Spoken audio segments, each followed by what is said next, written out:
And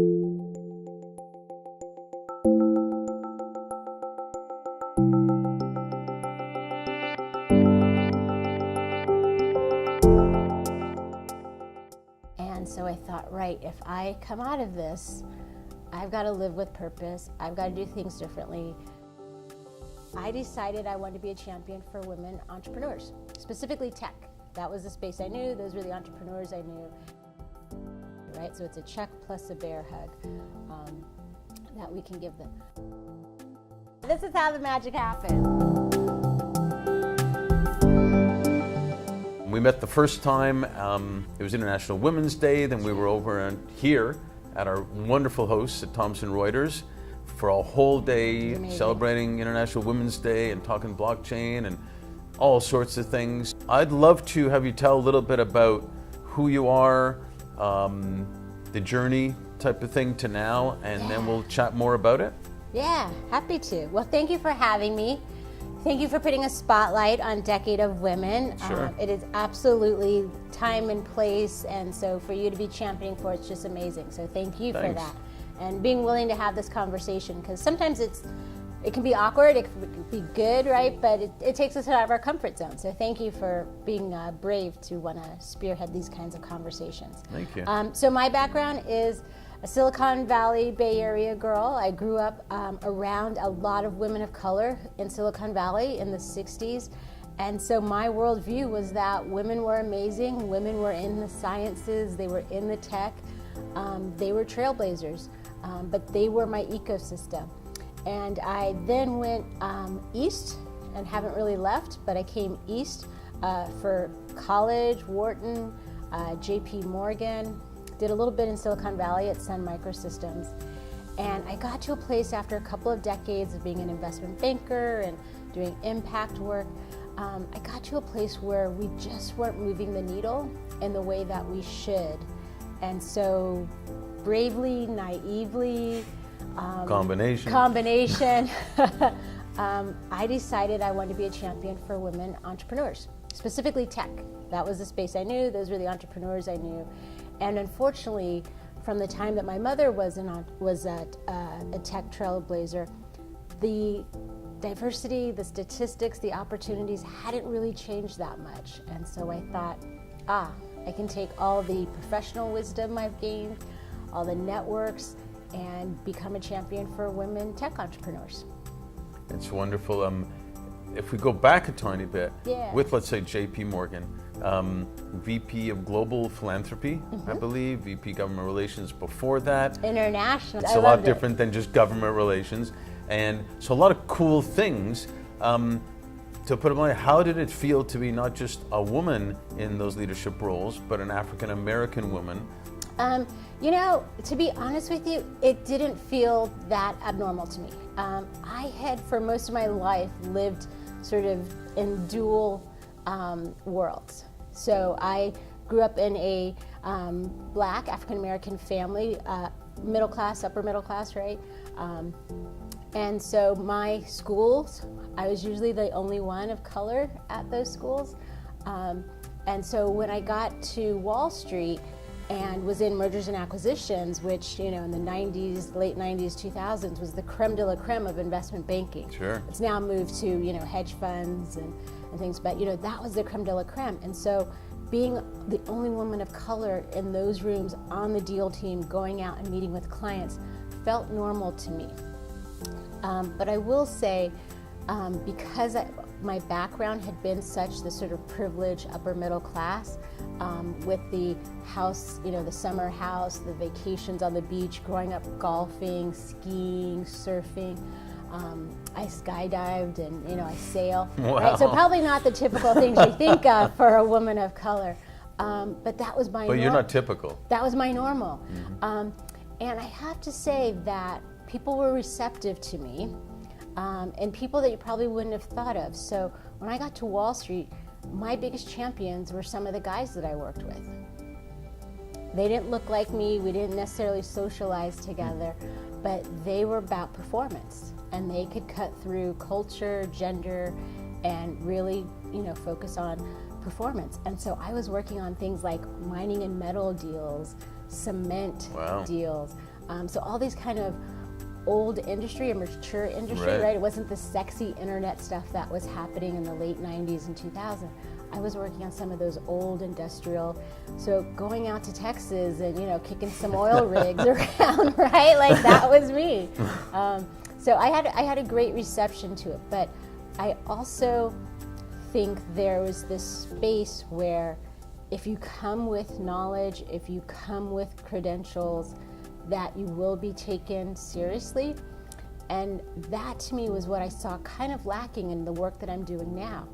That there are these women entrepreneurs who are doing amazing work, have sort of done everything that the American dream said, right?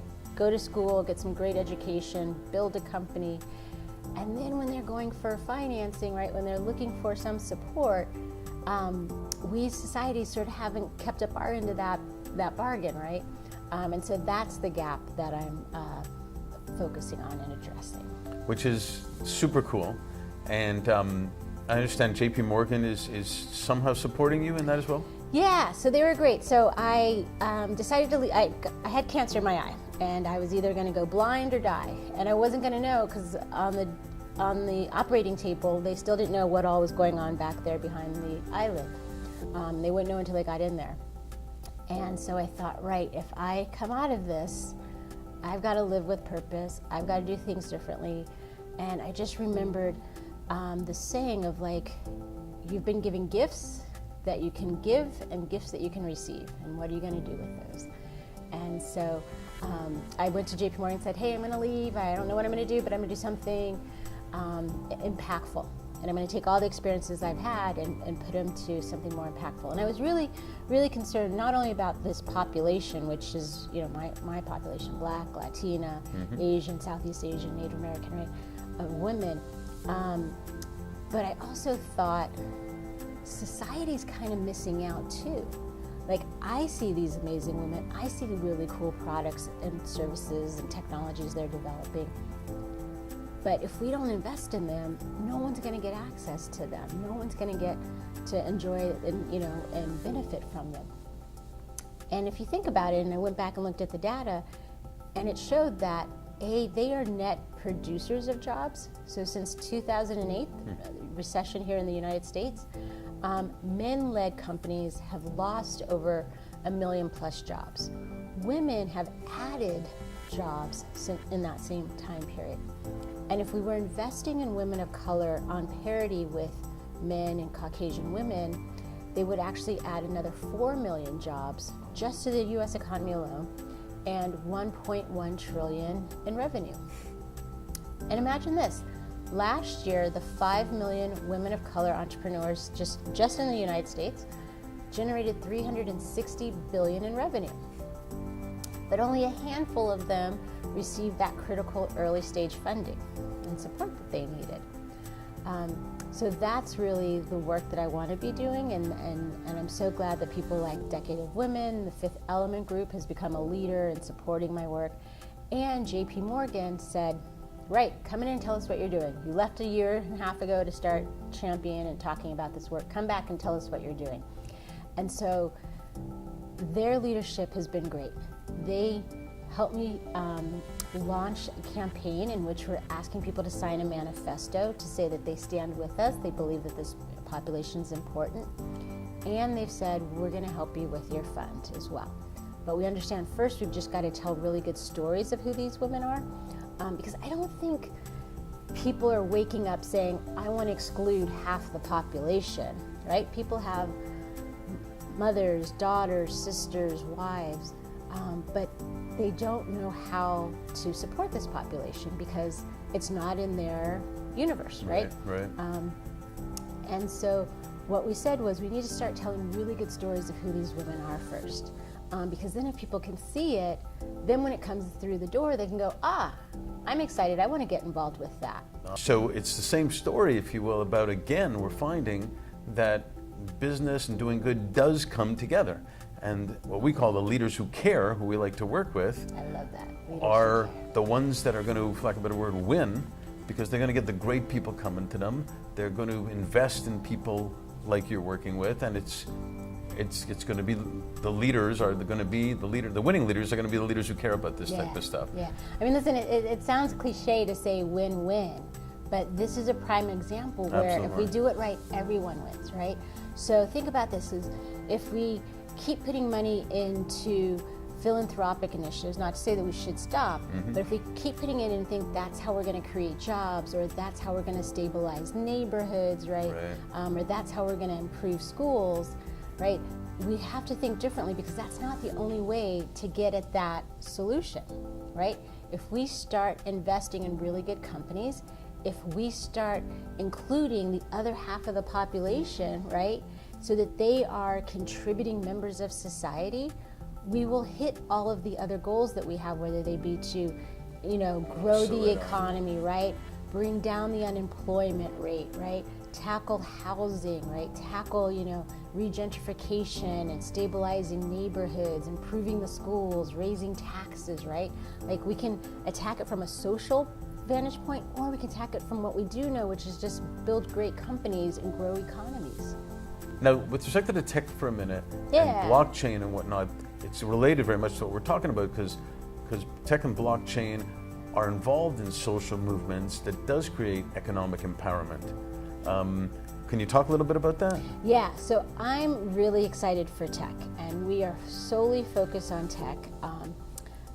Moonshots, frontier technology, blockchain, AI. And the reason being that I think those are technologies that are going to democratize a lot of the things that we've been talking about, and getting products out to markets that currently may not have access to them. And so for me, when I think of blockchain, putting aside the currencies, the cryptocurrencies that are out there and being issued, but if we just go back to the digital ledger, the smart contracts, right, those transactions that are taking place, and I think about all the things that we can put onto a blockchain platform, right? The world is open, marketplaces are open, borders start to go away, right? These middlemen and intermediaries that have a cost to them, right? Right. And in some ways, those costs are prohibitive depending on where in the world you sit. So that to me is exciting. There's an example of a woman in Atlanta. She, a woman of color, she has taken medical records and put them on blockchain. So now wherever you are in the world, you're going to be able to have access, well encrypted, well-guarded access to your medical records. Brilliant. Think how long we've been talking about mobilizing medical records, right? She's cracking the code on that. Good for her. So those are the kinds of things that I see out there that I'm excited about. The problem, though, is with that is because we haven't seen enough women in the leadership roles in those, and they're there, right? But we haven't seen enough of them in the same way that we would use them examples like we can rattle off a Zuckerberg or Sergey or Travis, right? Those sort of just roll off of our tongue. We need to start spotlighting those because they're there, they exist. And I think that there needs to be, and this is where we think we can really make a difference, is we need to show who those women are. We need to be that first investment rung for them, help them grow, and then put them out in the world for the rest of the marketplace. I think we're present. It's not the future. I think we're present about that right now. And I think when you say present, I think corporations are. I think individuals are. I think the last rung, if you will, or the last mile, in some ways is investors themselves, the venture capitalists, the markets, the financial institutions, and not for any ill will or lack of wanting to be inclusive and diverse, but these are small frontier moonshot technologies that are being built, right? And so a JP Morgan or XYZ venture fund, the beauty is they're big and they can do big deals, but we've got to sort of start small and sort of give these companies a bear hug, and that's what we can do, right? So it's a check plus a bear hug that we can give them. but corporates and individuals absolutely are ready to be there as well. And Well, that's what's exciting. So I don't feel alone in this work. Oh, you're not right? alone. I feel the There- decade of women around me, like that. You're right. There's a circle around me.